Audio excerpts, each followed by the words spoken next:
साथियों, हमारे बीच उपस्थित हैं आप श्रद्धेय संतलाल आनंद जी। आपसे हम जानना चाहते हैं कि ये जो दीक्षा दिवस मनाया जा रहा है, इसकी ये किस पर्पज से मनाया जा रहा है और ये क्यों महत्व है बौद्धों के लिए?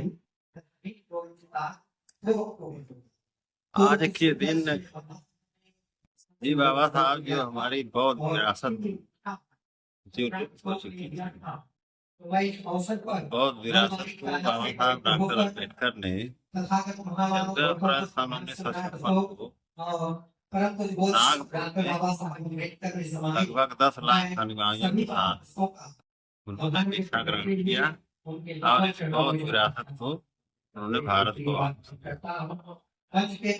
मैं एक बात मैं और आपको बोलना चाहता हूँ।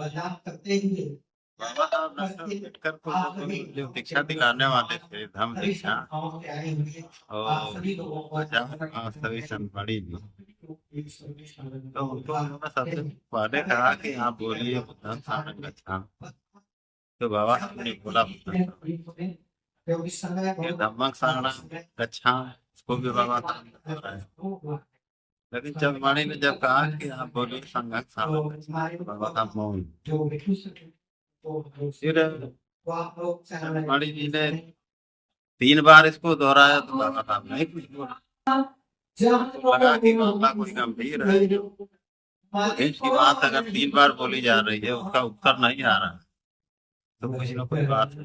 फिर इन्होंने पूछा आप 2 शरणों में तो गए, तीसरी तब इन्होंने कहा कि पंते जी, जो आपका संघ है वह भ्रष्टाचारी है, भ्रष्टाचार में लिप्त, इसलिए मैं आपके संघ में नहीं जा सकता।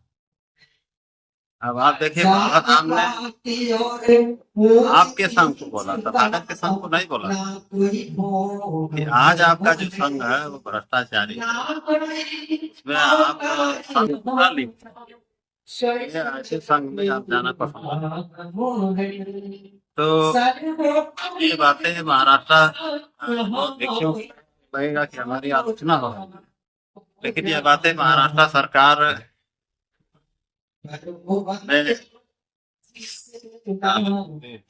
रिकॉर्डेड है। महाराष्ट्र गवर्नमेंट से कोई RTI से ही मांग लेगा तो उनको मिल जाएगा। फिर बाबा साहब ने 22 प्रतिज्ञा, जो आप लोग देखते हैं कि पूरी दुनिया में कहीं भी 22 प्रतिज्ञा नहीं होती है, क्यों हमारे यहाँ भारत में 22 प्रतिज्ञा होती है। 22 प्रतिज्ञा को ही बाबा साहब ने संघ के रूप में उन्होंने अपने लोगों को दिया। उसमें तो एक बात और है, जैसे अन्य धर्मों में जो लोग जुड़ते हैं तो वो डर पैदा किया जाता है, डर से लोग। बाबा साहब इस बात को अच्छी ने अपने धर्म में कभी डर तो पैदा नहीं किया। तो ये कभी नहीं बोला कि भाई तुम हमारे यहाँ नहीं आओगे तो हम तुम्हारा सत्यानाश कर देंगे।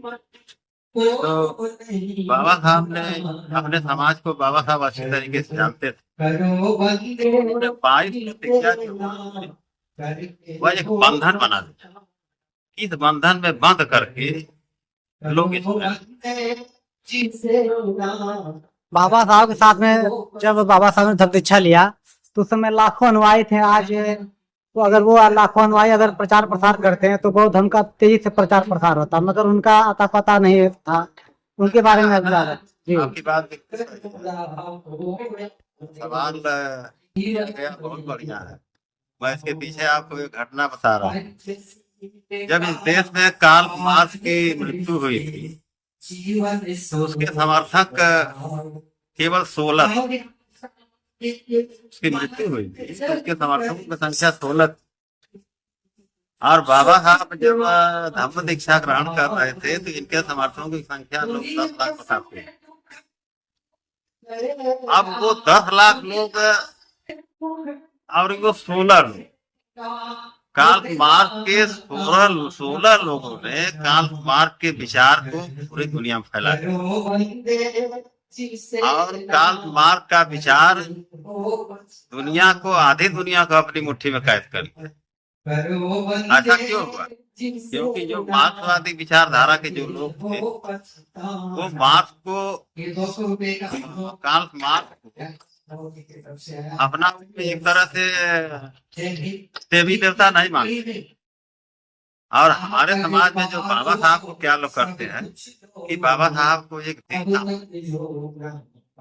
अनुयायी नहीं मानते। तो भक्त अगर बनेंगे, महापुरुषों के भक्त बनेंगे, तो आप उनके भक्ति भावना में लिप्त हो जाएंगे।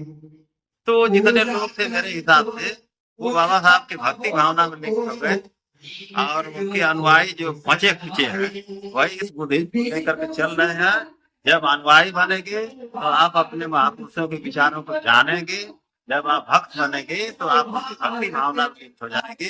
वही हाल का वो मार्क्स की है। 16 लोगों ने मार्क्स को अपना भक्त नहीं बनाया बल्कि अनुयायी बनाया और उनके विचारों को फैलाया। इसमें मार्क्स का और इसमें यही एक जमीनी अंतर है। चलिए, बहुत बहुत साधुवाद, धन्यवाद आपका।